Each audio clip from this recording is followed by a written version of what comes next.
আগামী কয়েকদিনের মধ্যেই রাশিয়া যদি ইউক্রেনের সঙ্গে যুদ্ধবন্ধে সম্মত না হয়, তবে রাশিয়ার সঙ্গে ব্যবসা করা দেশগুলোর উপর শতভাগ শুল্ক বসাতে পারেন মার্কিন প্রেসিডেন্ট ডোনাল্ড ট্রাম্প।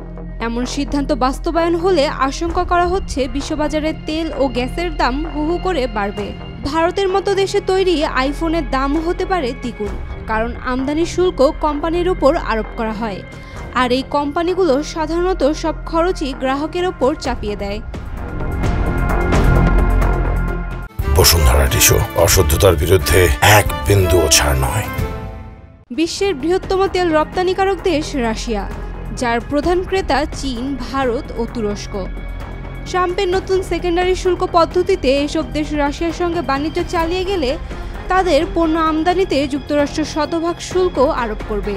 এমন হলে ভারত থেকে আমদানি হওয়া আইফোন বা অন্যান্য প্রযুক্তি পণ্যের দাম মার্কিন বাজারে বেড়ে যেতে পারে কয়েক গুণ।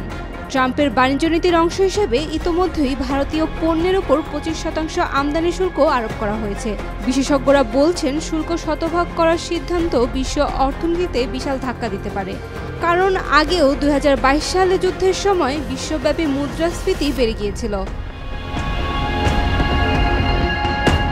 এদিকে রাশিয়াও শুল্ক এড়াতে তৈরি শ্যাডো ফ্লিটের মাধ্যমে তেল রপ্তানি চালিয়ে যাচ্ছে, কিন্তু ট্রাম্পের হুমকি নতুন করে বাজারে আতঙ্ক তৈরি করেছে।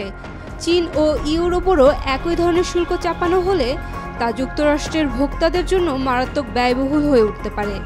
বিশেষজ্ঞরা বলছেন, ট্রাম্পের এই কৌশল ইউক্রেনের যুদ্ধ থামাতে সহায়ক হতে পারে, কিন্তু বিশ্ব অর্থনীতিতে এক নতুন সংকটেরও জন্ম দিতে পারে।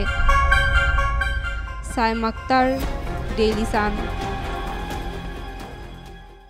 For more updates, follow us on Facebook. Subscribe our YouTube channel. Get the latest update on www.daily-sun.com.